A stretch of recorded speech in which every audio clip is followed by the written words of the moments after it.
muddooyinkii u dambeeyay dunidu waxay si xoog leh uga hadlaysay saameynta taban ee isbeddelka cimiladu ku yeeshay deegaanka. haddaba dalkeena iyo sida uu u saameeyay isbeddelka cimilada adduunku waxaynu ka garan karaa abaaraha, duufaanada iyo daadadkii soo noqnoqday sanadihii u dambeeyay. deegaanka oo aan la ilaalinin isla markaana aan laga hortagin wax kasta oo wax u dhimaya waxa ka yimaada xaaluf, nabaad guur iyo abaaro waxyeeleeya dadka, duunyada, ugaadha iyo noolaha intaba. qiiqa mashiinada oo isaguna wasakheeya dhinaca hawada. dhinaca kalena deegaanka haddii la ilaaliyo lagana dhowro waxyeelada iyo halista waxau noqdaa mid fayow oo dad iyo duunyaba faa'iido weyn u leh oo laga manaafacadsado bilic iyo quruxna yeesha. sanadku markuu ahaa 2000 dunidu waxay isla qaadatay 17 yool oo loo bixiyay yoolasha joogtada ah ee horumarka dunida, taasi oo qodobkeeda toddobaad oo ahaa sidii ay dunidu u heli lahayd tamar jaban oo nadiifa si looga badbaado amaba looga hortago dhibaatada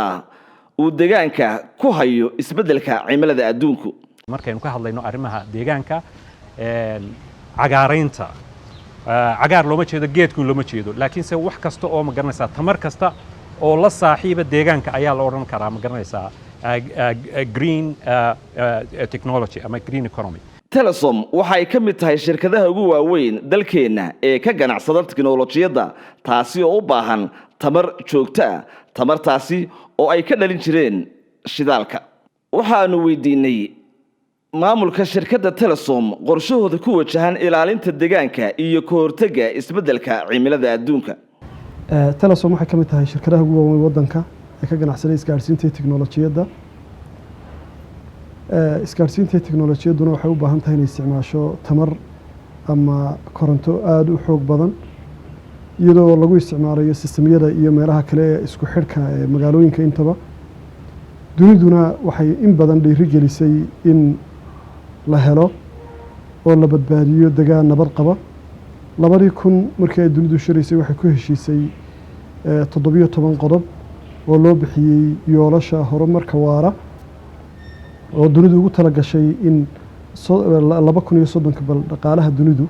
halka uu noqonayo dunida horumarkeedu noocu noqonayo la sawiro. qodobka toddobaad ama goolka toddobaad ama hadafka toddobaad la lahaa wuxuu ahaa in dunidu hesho tamar nadiif ah oo jaban oo ay awoodi karaan dadku inay isticmaalaan isla markaana aan deegaanka waxba yeelin. Telesom iyadoo rabta inay la jaan qaado oo go'aanka ama goolka dunidu gaadhay si ay ula jaan qaado waxay go'aansatay inay badbaadiso deegaanka ayna noqoto shirkad saaxiib la deegaanka iyo badbaadadiisaba. sidaa awgeed tallaabadii aanu qaadnay oo tallaabadii ugu horreysay aan ahayn waxay noqotay inaanu dhammaanba xarumahayagii ku yaalay magaaladooyinka dibaddeeda aanu u bedelno tamarta cadceedda ama solar oonu ka joojino mashiinadii iyo waxyaalihii kale korontada ka dhalin jirnay si aanu u badbaadino deegaanka oo uga badbaado dhibkii ay ku hayeen saliidda iyo shidaalka iyo waxyaalaha ay mashiinadu dhaliyaan. taasi waxay keentay markaa deegaankii inuu badbaado ka baxsanaa magaalooyinka 100% waxaan u bedelay cadceedda ama tamarta cadceedda laga dhaliyo solarka. dhinaca kale waxaanu la kulannay khabiir ku takhasusay deegaanka iyo ilaalintiisa. mid ka mida yoolalka horumarka waara waxaa la yidhaahdo sustainable development goals ee jamciyadda quruumaha ka dhaxaysa waxa weeye waa yoolka toddobaad. wuxuu sheegayaa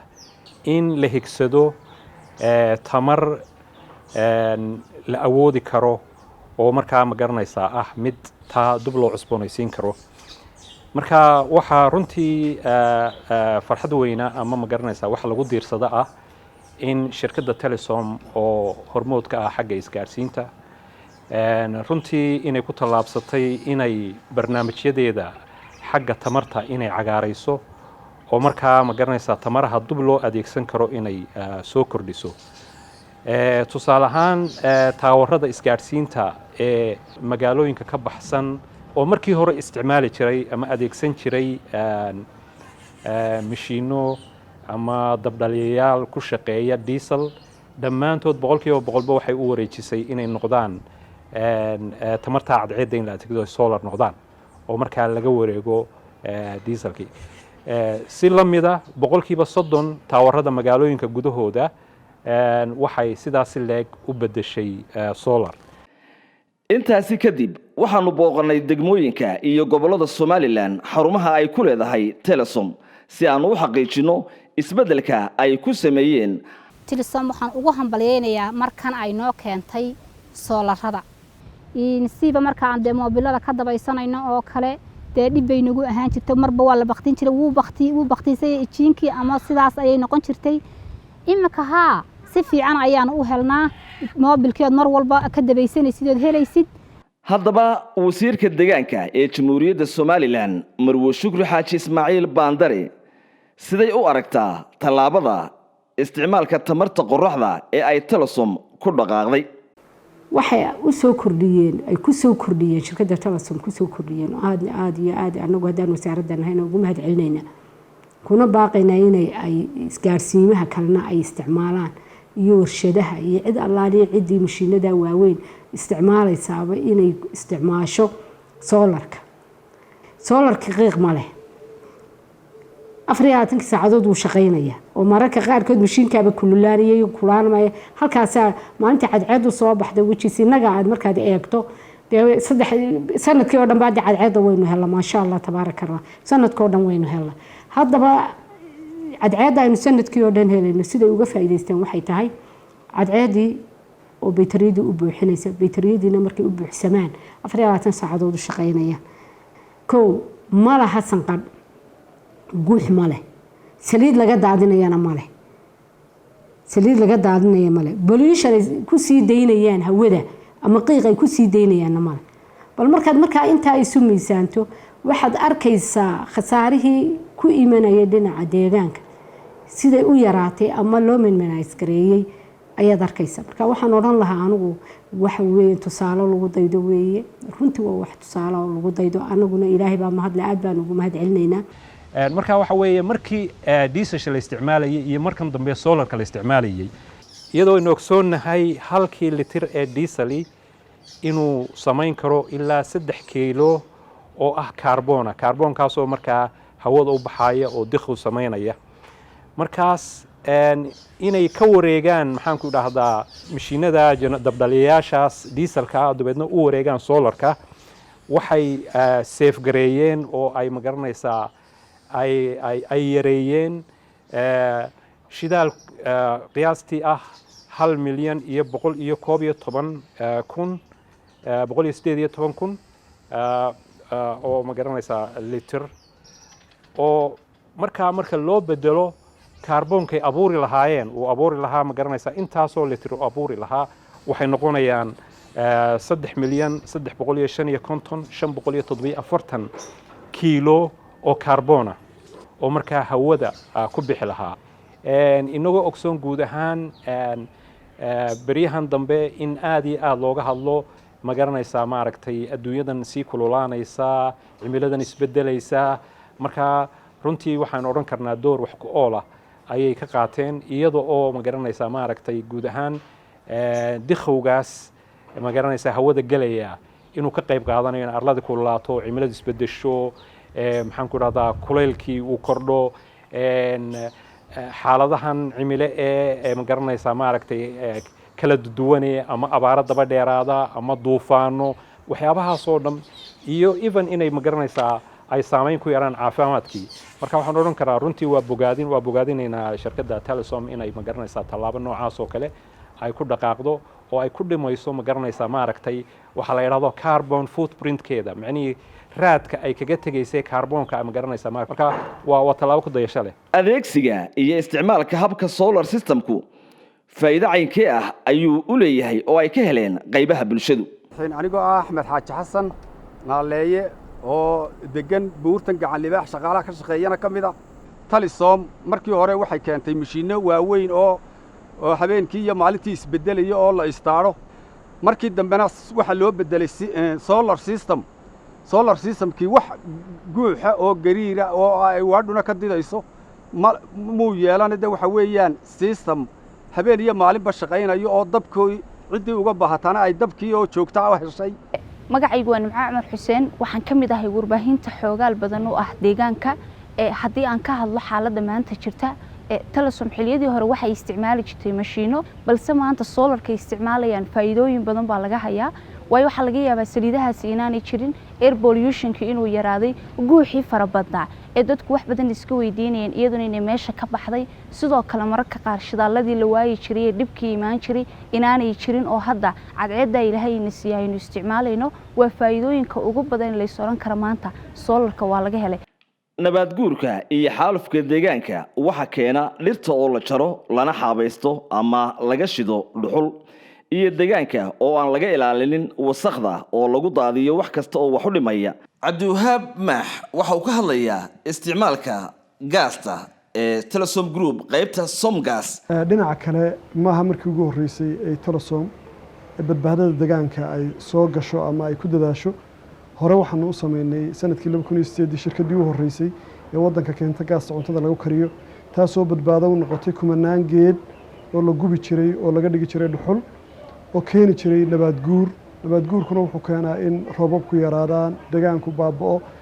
xooluhuna markaa ay ku leedaan markay waayaan doogii iyo dhirtii ay daaqi jireen marka waxay muujinaysaa in Telesom ayna bilaabin hadda markay tamarta cadceedda bilowday laakiin mas'uuliyaddeeda ka saaran deegaanka iyo badbaadada deegaanku ahayd mid soo jiitamaysay tan iyo waqti hore oo ku siman waqtiyadii labada kumbartankoodii arrintaana waxaa ka markhaati kacaya waxaanu dhisnay kaydka labaad ee ugu weyn geeska Afrika waanu ka dhisnay Berbera oo lagu kaydiyo gaaska cuntada lagu kariyo taasoo muujinaysa si aanu ugu dadaalayno in markasta bulshadeenu u hesho gaas cuntada lagu karsado si ay u badbaado dhirteennii la gubayay ee dhuxusha laga dhigay waxaanu su'aal ka weydiinay isticmaalka gaastu faa'iidada ay leedahay khabiirka deegaanka ee hay'adda Cardinlight oo qiimeynaya isticmaalka gaasta iyo qiimaha ay leedahay badbaadinta dhirta haddeen u nimaado xagga butagaas oo kale oo iyagu ay yihiin magaranaysa shirkadaha ugu muhiimsan ama ugu horeeyay ee xaggan LPG-ga u wareegay taa qudheedo oo magaranaysa mesela badbaadinaysa deegaankii halkii dadku dhuxusha ka isticmaalayeen ay markaa tamar nadiifa baa la yiraahdaa imika dhirteenu waxaad moodaa imika waxa weeye dhirtii waaweyneed ee magaranaysa mesela damasha ahayd ee maxaan ku yiraahdaa maaragtay wa dhamaadeen dhirta maanta dhuxusha laga soo shidaa waa dhir aad u yar waa tincad markaad eegto dhinaca gaasta Somgas ma eegto runtii iyaguna waxay badbaadiyeen dhirtii bay badbaadiyeen halkii geed la shidi lahaa waxay keeneen oo ay runtii maalgeliyeen oo ay u hureen waxa weeye sidii iyaga qudhoodu ay u badbaadin lahayn deegaanka marka deegaankii ay badbaadinayaan dhirtii bay badbaadinayaan dhirtuna waa nolosheena halka geed ee yar 20 senti ilaa 30 senti inta u dhaxaysa uu yahay balliciisu geedkaasi 4-5 qof ku siinaya oxygen-ka uu safaynaya ama neefta uu safaynaya kaarboonka ka saaraya hawada ku jirta oo u soo celinaya oxygen waxaan leeyahay shirkadda Telesom aad iyo aad baan ugu mahadcelinayaa soo dhaweynayana technology-ga cusub ay ku soo kordhisay dalka ilaahayna waxaan ka rajaynayaa inaan ugu daydo oo cid badan ku dayato inta maanta iyagu haysa ee wax la mid ah samaysana waanu ku boorinaynaa waa soo dhaweynaynaa iyagana waxa kale oo iyaduna ka mid ah tallaabooyinka nadiifinta deegaanka ee Telesom ay qaaday waxa jiray wax scratch cards la oran jiray scratch cards kaararkaas oo markaa ma garanaysa marka lagu shubanayo because kaarku wuxuu ka samaysan yahay plastic buu ka samaysan yahay plasticgaasina waxa weeye dibtiisu leeyahay oo waxa weeye markaa deegaankii uu kharibaya marka dabeeto innovation hal abuur ay keeneen waa kuwa markaa u bedelay markaa in automatically aad uga shuban karto oo markaa that means waxa weeye deegaankii saasay ku badbaadiyeen